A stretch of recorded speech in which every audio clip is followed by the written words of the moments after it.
porque neste sábado tem o jogo das quartas de final do Campeonato Paulista, Bragantino em São Paulo, em Bragança, jogo único, ou passa ou fica, não tem meio termo, e é sobre isso que nós vamos falar aqui. Eu estou ao lado de Arnaldo Ribeiro. Jogo duro, São Paulo pegou o pior emparelhamento possível, o único time da Série A que um grande vai enfrentar, que é o Bragantino, que vem fazendo um bom Campeonato Brasileiro, bom Campeonato Paulista, está invicto, inclusive, né, no Campeonato Paulista.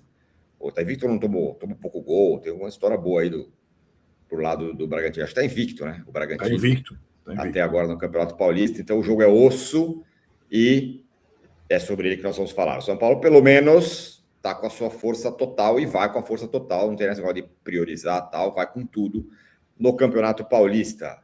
Boa tarde, satisfação, Arnaldo. Boa tarde. Não tem gueré, né? Agora, jogo único, o São Paulo não se classificou entre os 4 primeiros, foi o 6º. Então, por isso, joga como visitante nessa partida única.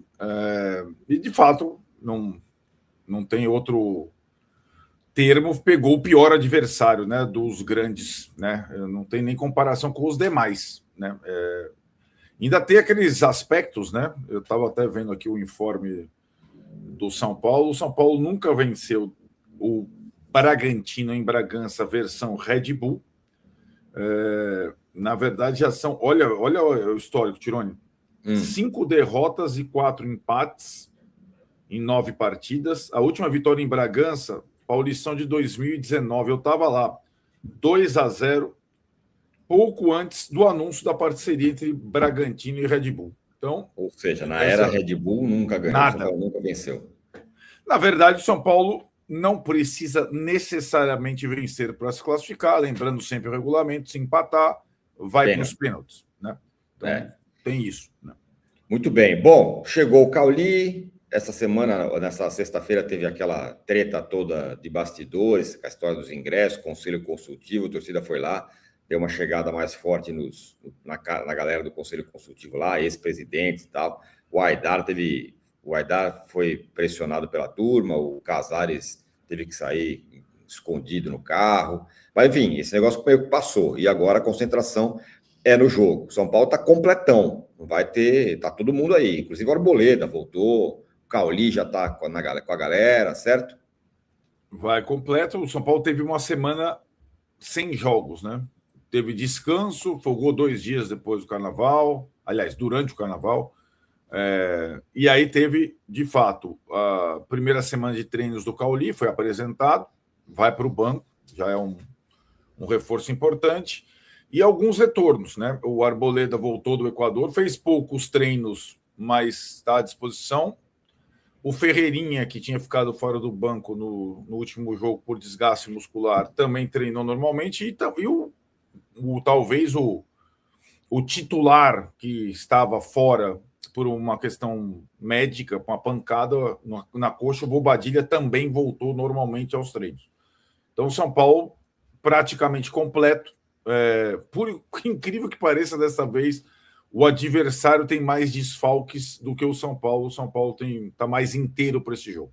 Vou falar já do adversário. Sendo assim, o São Paulo deve ir com a escalação que vem dando certo. Linha de 4 zagueiros, certo? Eu acho que sim, né?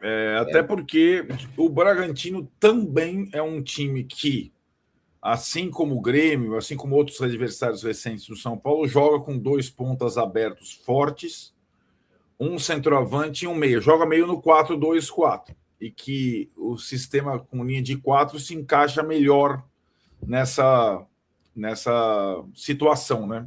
É um time que guarda algumas semelhanças táticas com o Grêmio, mas tem jogado muito melhor que o Grêmio, por exemplo, que marcou a última grande partida do São Paulo, né, nessa temporada. Bom, então vamos escalar o time. Rafael, Lucas Ramon, Alan Franco, Sabino e Enzo. Bobadilha, Danielzinho, Marcos Antônio. Meio campo já consagrado. Lucas, Luciano e Caleri. Deve ser isso. Hoje talvez seja o time. Mas deve ser hoje pode ser considerado o time titular do São Paulo. Eu acho que a volta do Arboleda deixa a carta na manga para a utilização de 3 zagueiros, se necessário for, né? Mas eu acho que essa é a formação do São Paulo, com um banco um pouco mais agora substancioso, inclusive com a presença do Cauli, né? Você acha que ele vai jogar uma hora? Vai entrar? Você acha que não é jogo? Acho que vai entrar ao longo desse jogo. No meio campo para frente do São Paulo não tem ninguém, né, cara? Vamos combinar, né? Para fazer o troca, o Cauli para mim já é para mim até a volta do André Silva, o Cauli para mim é a principal opção do meio campo para frente em termos de troca, acima do Ferreirinha, acima dos moleques, acima do Tapia até, dependendo das circunstâncias. E aí no lugar de Lucas Luciano. Exato. Lucas ou Luciano. Não nenhum não no lugar de nenhum da turma do meio, sei lá. Só se o São Paulo estiver perdendo, né? Aí pode ser também, né? Para fazer um time mais ofensivo. Se o São Paulo estiver perdendo, estiver acabando o tempo, né? Desesperado à procura de um gol, também é possível daí que ele se junte ao trio, né? Mas aí é só numa opção de emergência, né? Muito bem, então tá aí. Devemos ter, vamos dizer assim, a estreia do Cauli. O São Paulo vai completo, melhor time titular em campo, todo mundo inteiro. O Arboleda voltou. Só as notícias boas do São Paulo, que tem, como a gente falou, uma pedreiraça pela frente. E o Bragantino, você falou que está com problemas?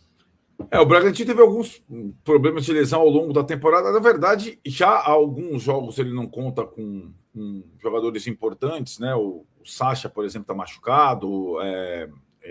O Rodriguinho do São Paulo está machucado, né? O Ali está machucado. Ele tomou uma entrada no tornozelo também criminosa. O jogo que acabou até, acho que foi contra o Velo Clube, se não me engano. Um jogo que o VAR revisou e até expulsou o jogador do Velo Clube numa entrada e torceu o tornozelo dele. Então, mas esses desfalques todos de lesão já vêm há algum tempo, né? O Bragantino, que no último jogo do Paulista amassou o Novo Horizontino 3-0, deve ser o mesmo daquele jogo, né? A curiosidade em relação ao time que começou o campeonato bem e continua bem no campeonato e começou também bem o brasileiro, a ausência, já não está mais no clube, é o John, que foi negociado, né? Era o principal jogador do time. Exato. Quem está jogando no lugar dele é o Gustavinho, que é outro jogador lá, que há muito tempo está lá, é um bom jogador, talentoso, ele está jogando como um armador, né? Na frente tem o Isidro Pita, né? No lugar do Sacha. E eu tenho o Juninho Capixaba, o Gabriel, aquele volante chatíssimo que foi do Corinthians, do Palmeiras. É um time... Virou um time um pouco mais malicioso sob o comando do Wagner. Isso que eu ia falar. O Mancini não é da virtuosa do futebol, não é, né? É um cara mais pragmático, exatamente. Um técnico mais pragmático, e assim que o Bragantino teve seu melhor momento nos últimos tempos aí, né? Com o Mancini. Exato. E o que não perdeu é aquela característica do time muito forte, né? Fisicamente. Os pontas são muito fortes, os laterais são muito fortes, né? Então é um time que exige muito na parte física do adversário, né? Muito bem. A gente vai falar da arbitragem, mas só para dar o cheiro do jogo. Você acha que é o quê? É o Bragantino tentando jogar? Porque o São Paulo não é um time de se fechar, né? O São Paulo tenta jogar. Eu acho que vai ser um jogo nesse aspecto.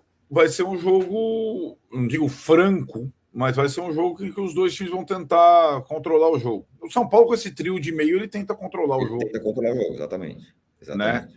E eu acho que até o Bragantino vai jogar mais no erro do São Paulo, nos contra-ataques, os pontas rápidos, do que tentar tomar iniciativa, até pela característica do treinador.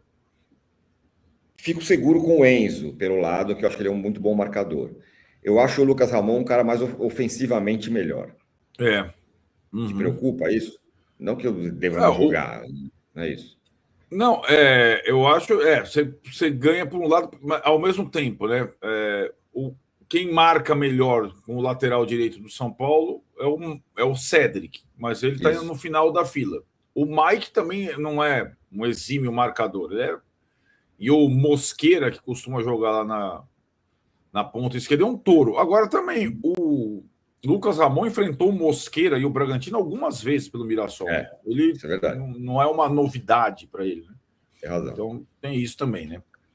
Bom, e a arbitragem nesse e em outro jogo, feminina. No caso do São Paulo, é a Daiane Muniz. O São Paulino tem pesadelos com esse nome, né? A Daiane Muniz, ela não é a principal árbitra, mas para mim ela está numa fase melhor que a Edna, por exemplo, que vai apitar o jogo do Palmeiras. Agora, ela, como VAR, ela traumatizou o São Paulo, né? Ela era a árbitra do VAR naquele São Paulo e Palmeiras inesquecível, que ela chama o Candansan para dar o pênalti do Rafael no Murilo, que ele soca a bola. Ela estava nesse jogo também. Nesse jogo tem aquela entrada criminosa do Richard Rios no Pablo Maia, ela não chamou. E ela estava no VAR também no São Paulo e Corinthians na Neoquímica, que aconteceu de tudo, inclusive aquela jogada de vôlei do Renato Augusto. Agora, eu acho ela melhor árbitra de campo do que de VAR. Ela não tem também. Ela não tem ido tão mal. Mas assim, né? De novo, acho que o São Paulo é cobaia da Federação Paulista. Porque o jogo do Palmeiras tem a Edna. Não, Palmeiras e Capivariano é tipo um amistoso, né, cara? Sim. Bragantino e São Paulo era o jogo para... Era o jogo para ter o Rafael Claus, exatamente. Flávio de Souza, que são os principais. Enfim, discutimos isso no podcast com o Rui Costa, do Tricolaços. Aliás, quem não viu, veja. Ele foi lá rebater as minhas as minhas queixas sobre a falta de detalhes, né? Mas enfim, espero que a Daiane tenha uma boa arbitragem.